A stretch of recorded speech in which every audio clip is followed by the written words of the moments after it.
Là, ça fait à peu près 2 semaines maintenant qu'on est en Afrique, au Bénin. Et en fait, moi, j'avais déjà habité en Afrique quand j'étais plus jeune, de 12 à 14 ans. Et j'avais une vraie nostalgie de ce continent, de l'accueil que les gens nous y réservent. Et là, je suis trop content d'être ici. C'est la bombe atomique, les gens sont tellement sympas avec nous. Et donc vraiment une profonde joie de me retrouver ici. Là. La venue en Afrique m'inquiétait un peu depuis le début du Tour du Monde. Et j'espérais secrètement ne pas pouvoir y aller parce que je sais pas, il y aurait eu une couille dans le pays, etc. Et en fait, depuis que j'ai foutu les pieds ici, je me suis dit que c'est peut-être la meilleure mission qu'on ait jamais faite. Le contact avec les Africains, leur joie et les choses extraordinaires qui se passent dans cet hôpital font de notre expérience africaine une expérience absolument inoubliable. Allez, let's go, on va en Afrique. Ah non, c'est interdit ça.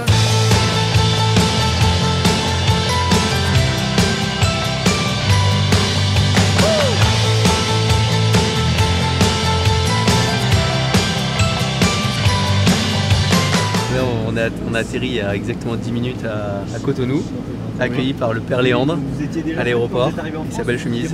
Et on est trop content d'être arrivé parce que c'était un voyage mais avec plein de rebondissements, des gros problèmes de visa qui ont été réglés à la dernière minute.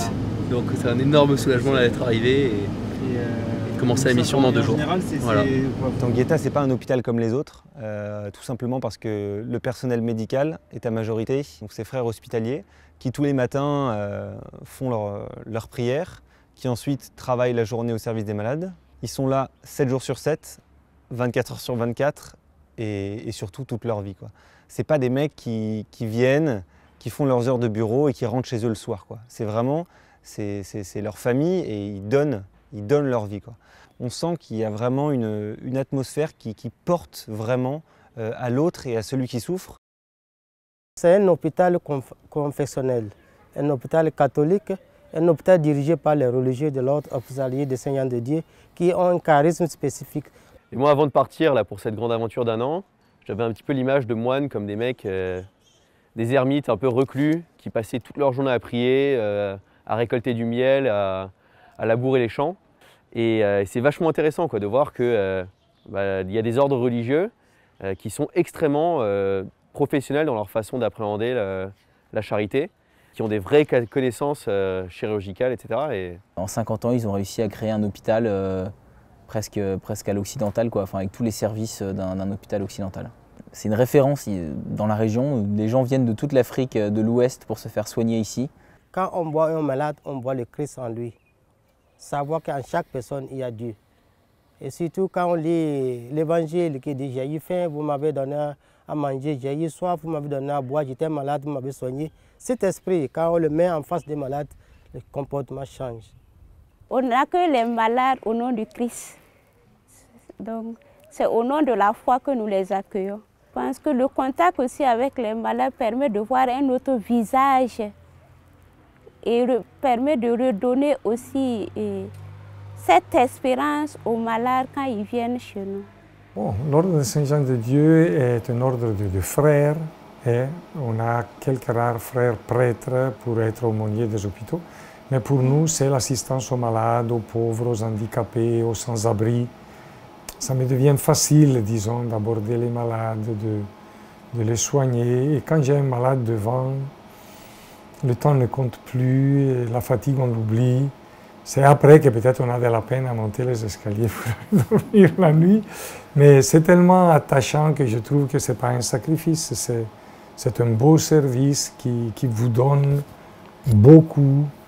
Je ne sais pas dire si autant ou plus que ce qu'on leur donne, mais c'est quelque chose de merveilleux. Si je devais revenir en arrière et on me donnait la possibilité de recommencer, je crois que je n'arriverais pas à demander à Dieu ce qu'il m'a donné, tellement c'est beau ce que j'ai vécu jusqu'à aujourd'hui. Et je n'ai que fini que mes premiers 50 ans, maintenant on va continuer. Le frère Florent, c'est quelqu'un d'assez impressionnant quand on le suit, parce que déjà il n'arrête pas d'être en mouvement entre les consultations, les opérations, les prières. Il est en permanence sur le feu, il dort 3 heures, 4 heures par nuit. Il a une énergie incroyable. Quand on sait qu'il a plus de 68 ans, c'est incroyable. C'est impressionnant de voir ce que le Seigneur a fait de sa vie, alors que lui, à 17 ans, 18 ans, n'avait absolument aucune envie d'être religieux, d'être frère. Moi, je suis un peu dur à accueillir. Dieu me donne cette force. Je ne me décourage pas, mais il y a des moments où on est angoissé. C'est-à-dire on voit que le nombre de malades, le temps, les lits, le temps opératoire te manque. Et les malades pensent que nous sommes tout puissants, alors que nous avons des limites et on est obligé quelquefois, comme il y a quelques jours, avec une religieuse, avec un cancer terminal du foie, de dire que bon, notre tâche maintenant, c'est de l'aider à souffrir moins, l'accompagner, pour que le cursus de la vie arrive à son bout naturel. Et on est appelé à soigner, à guérir autant qu'on peut, mais aussi souvent à accompagner les malades pour qu'ils ne souffrent pas et qu'ils puissent arriver dignement à la fin de leur vie. Au début, en arrivant, ça a été assez dur pour moi, l'hôpital, puisque je suis un peu un hypocondriaque, donc j'ai toujours un peu l'impression d'avoir des tas de maladies. Et en fait, les premiers jours à l'hôpital, voir la souffrance des gens qui sautent aux yeux, quoi. Il y a des mecs qui sont allongés dans le couloir, quasiment on a l'impression qu'ils sont morts. Pendant 2 jours, j'étais vraiment un peu en état de choc, quoi. Je me dis, mais moi je ne vais pas pouvoir passer 1 mois ici et soutenir, quoi, toute cette souffrance. Et en fait j'ai réussi. C'est pas parce que je suis plus fort que les autres, mais c'est parce qu'on m'a vraiment bien accueilli et parce qu'il y a une atmosphère un peu particulière dans cet hôpital. On n'est pas seulement soigné ici d'un point de vue médical, on est vraiment pris en charge comme une famille, quoi, par ces frères hospitaliers dont l'engagement en fait, vis-à-vis des malades va au-delà de l'aspect seulement médical. Je comprends un peu mieux au fil des jours pourquoi il y a des gens qui font des centaines et des centaines de kilomètres pour venir jusqu'ici. Dans cette région Nord-Bénin, la religion musulmane est la religion majoritaire, ce qui n'est pas le cas dans le reste du Bénin. Et il y a énormément de musulmans ici, avec qui on parle de religion tous les jours, et il y a un vrai respect et aussi une vraie admiration de ce que font les frères au service des souffrants. Et cet hôpital, c'est vraiment un peu un havre de paix, une cohabitation un peu magique entre les musulmans et les chrétiens. Et à l'heure actuelle, quand on voit les exemples qu'on nous donne un peu dans les médias, etc., ça fait vraiment plaisir de voir ça. Et ça me remplit, honnêtement, ça me remplit de joie, quoi.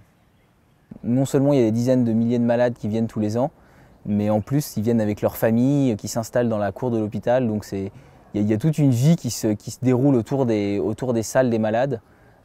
Là, les premiers jours, on a franchi la porte principale de l'hôpital et on rentre sur l'espèce de vue un peu sidérante où ça grouille de partout.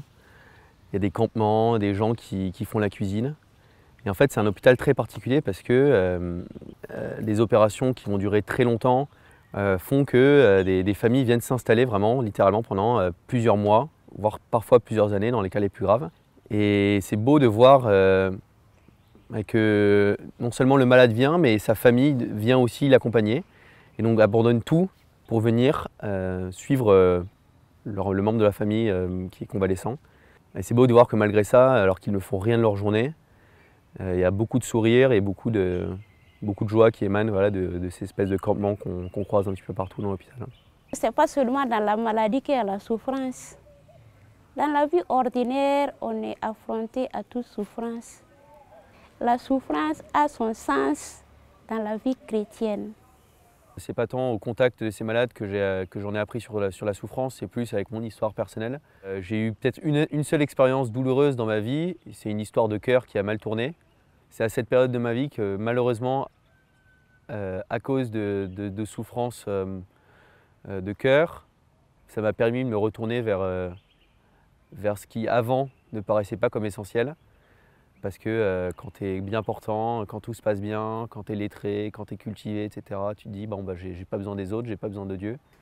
Et c'est que parfois, il te faut passer un peu par des périodes plus difficiles pour te retourner vers ce qui seul importe et en fait vers ce qui seul peut t'aider et t'apporter du réconfort. Donc c'est pas la douleur en tant que telle qui est aller chercher, mais c'est plus ce qu'il y a derrière, quoi. C'est vraiment chercher à se retourner vers ce qui seul importe. En voyant ces patients qui souffrent et qui te disent ça va, je suis heureux, ça me rappelle mon histoire personnelle et je me dis je suis quand même content d'être passé par là parce que aujourd'hui sinon je ne serais pas là où je suis. Je pense que si on ne se nourrit pas de Dieu, si on ne se nourrit pas de la prière, tout ce qu'on fait, c'est comme ce que vous avez dit, c'est faire du social. Alors que le but de notre aide, de notre consécration, c'est de témoigner du Christ. À partir du moment où le Christ a souffert, où il a donné sa vie pour nous, c'est-à-dire que notre souffrance n'a plus le dernier mot, mais c'est lui. Et ça donne sens à nos souffrances. Je ne sais pas s'il y a vraiment quelque chose de difficile, mais c'est notre limite. C'est-à-dire, c'est de devoir avouer qu'on arrive à faire beaucoup, mais qu'à un certain moment, c'est l'affaire de Dieu. La providence de Dieu est là. C'est la preuve que Dieu est dans ce que nous sommes, dans ce que nous faisons. Souvent, je prie en courant, parce que je crois que la prière n'est pas seulement être à genoux devant le Saint-Sacrement, c'est de partager chaque instant de notre vie avec ce Dieu qui nous a appelés, qui nous confie telle tâche et telle autre. Et dans la mesure où nous lui sommes fidèles, et on revient un peu souvent à dire que ce qu'on a pu faire, c'est par lui. Pour rencontrer Dieu, il faut le chercher. Et celui qui cherche, trouvera. Comme Saint Augustin, il n'a pas trouvé Dieu dans ce qu'il pense, mais il l'a vu autrement et Dieu l'a saisi. Il n'est pas dans les hauteurs, mais proche de nous. C'est-à-dire, moi je pense que celui qui cherche, s'il a pris conscience, celui qui cherche trouve. La prière est fondamentale, mais ce n'est pas un blabla. C'est un peu toute la journée vécue ensemble, sachant que lui, il peut tout avec nous et qu'avec lui, nous pouvons beaucoup plus que ce qu'on pourrait faire tout seul. C'est tellement grand ce qu'il m'a donné. Au fond, il m'a donné la possibilité de faire partie de son activité de donner et de maintenir la vie quand même. C'est beaucoup, c'est beaucoup. Ça justifie bien une vie, peut-être deux même.